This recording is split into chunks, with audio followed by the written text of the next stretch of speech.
One of the things that I've observed and wanted to know whether it was true or not when I sat down face to face with you, Nancy, is that there's a lack of polish on this story as it's being presented. It's not a very plastic presentation from you, and I see in your eyes and that this is still hard. It's still tender. How many years has it been now? Hope died 12 years ago. Yeah. And Cabe died 10. You know, and talking to you, it's as if you're in that moment right after where the clouds just split and you can see clearly, but the pain's still there. That's refreshing, and I think I want the observer to know that you're a good writer and you've captured these things in some ways that other people are tremendously blessed by them. But you're still frail here, depending upon the Lord. It's encouraging. You know, it's a 2 Corinthians 1, your affliction, ministering to others. And I don't know that anybody's ever told you this, but I think the power of your writing and the power of your presence in moments like this is that it's very real. It's very human, you know, and you don't offer trite answers. They're worthless. Yeah, and so one of the things that we want, not that we want to disregard Matt and his great story, but one of the things that I want to learn from your experience and your husband's experience and want others to learn is that group of people that surround this event of suffering and trauma in another person's life, help pastors and friends and Christians and ministers and counselors. Tell us how to walk in to those situations carefully and to minister without compounding the disappointment or compounding the grief or the bitterness. How do we minister in such a way that we're not just piling on with stupid comments? Well, let me say, first of all, the question presupposes that you can always interact with people who are desperately hurting and not add to the hurt. And I think oftentimes those of us who are hurting deeply, you know, there's a deep pain, and everything that rubs up against us seems to rub the wrong way.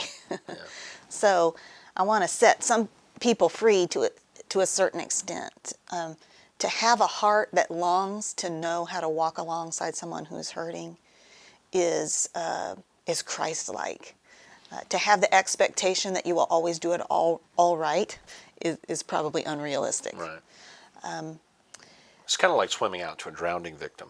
I mean, it's an effort of love, but it's possible you're going to get your nose broken. Yeah, that's really true, and that, I think that's why, you know, if you sense I get emotional, there's nothing I get more emotional about than thinking about some of the people in our lives who courageously swam out to us. Yeah. And what had to be, I mean, what are you going to say or do for some people who are caring for a baby who's obviously dying? You know, there are some situations where there's that sense in which there's, you know, potential for everything to get better every day. Yeah. And for us, it wasn't getting better every day. Right. And so, you know, when I think especially about people that we hadn't, you know, there were people we weren't close friends with who actually boldly entered into our lives. And to me, that they would choose to love us and to love a child that they knew was going to die was a great gift.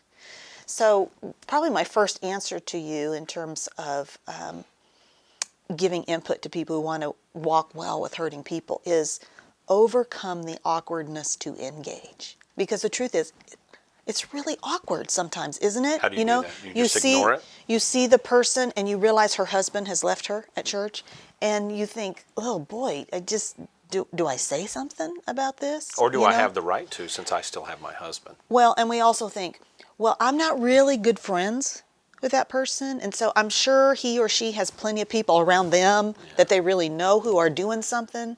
So, and I don't want to intrude. I don't want that to be awkward. And so a lot of times, because it's awkward, because we're afraid that we will say the wrong thing, we simply just hold back and engage. And so I would say to people, engage. Don't assume they want to be alone. Don't assume that because you're not close friends, they don't want you to say anything. I mean, I'm embarrassed to tell you, Byron, that the truth is, in our walk with hope, I was very aware of everyone if they had said something to me or not, whether or not we were close friends or not. And so it's almost like I had a mental list running.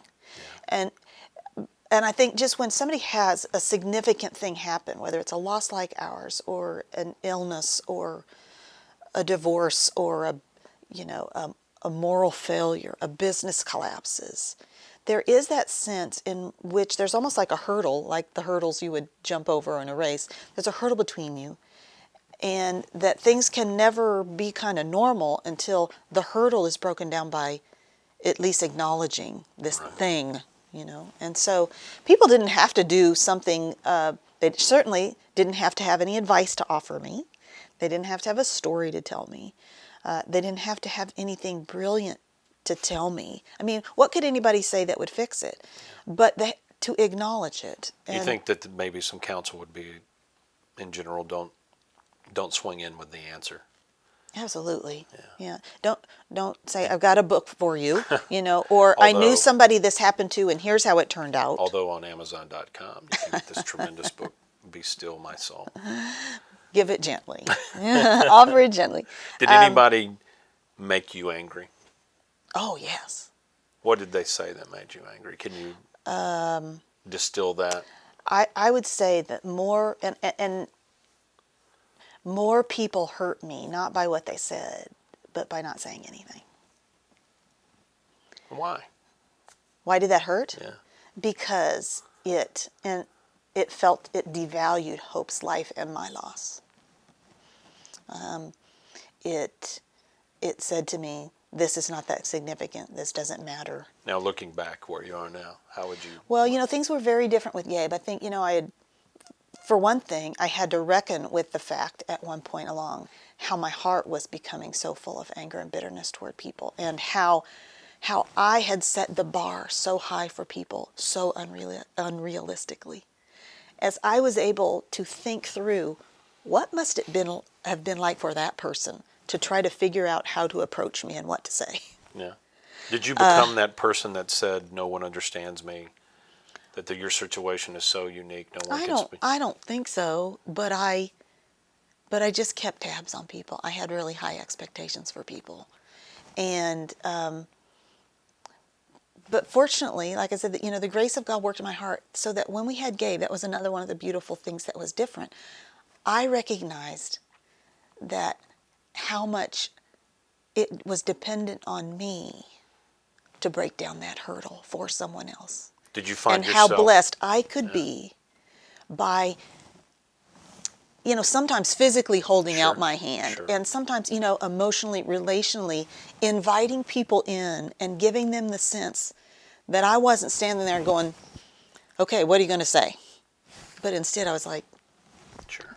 Would you like to hold Gabe? Would you guys like to come over for dinner? I Bring would. us dinner and yeah. I really. No, this was an example. I understand that, but it's compelling, and I think one of the reasons that what you're saying now is compelling, and this isn't a tit for tat comparison, but I remember having lost twins and being a public figure here at the church, and them not having lived long. That I saw having a shepherd's heart. I saw people that didn't know what to say, and part of it was honoring the context. They kept quiet. They weren't going to trivialize it by stepping in and saying something stupid. Exactly. I discovered in that moment, Nancy, that I had the opportunity to minister to them. Exactly. In certain ways. Yeah, that I could open up a view of God for them by my response to the trial and to them that they weren't going to get in any other circumstance. And maybe earn a right to be there when tragedy came knocking on their door. And didn't that feel better, it was liberating, long run, than getting the sympathy or the word or whatever? Well, right? a specific example would be our twins' funeral, come back, and there are 6 young moms in this church, anywhere from 4 to 8 months pregnant, who felt guilty about their pregnancies. Their arms are full and yours are empty. That I needed, and my wife Robin in particular, needed to lower the drawbridge of that grief. Absolutely. And Begin yeah, to reach out and say, I want to have joy over your children as I watch them be born and grow up. You know, and I've walked this road now for 12 years, and I'm watching little girls grow up, you know, who were born the same time of hope, and little boys who grew up.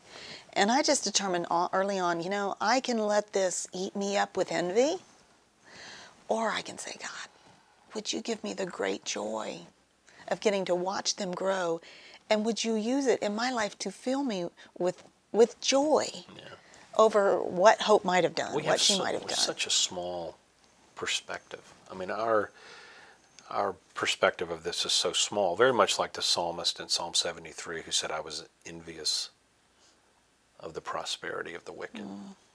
You know, that sometimes in the midst of a trial we find ourselves being angry at people who have the things that we wanted or possess the things that we lost.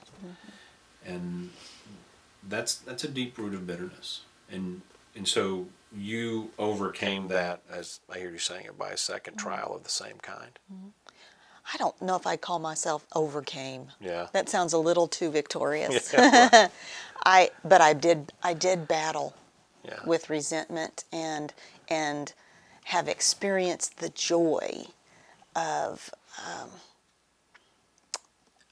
refusing to keep score and keep tabs about how people respond to me and my loss, and instead experience the joy of being used by God, like you said, to draw them close and be a blessing to them. It was just a different framework, a different way of approaching it.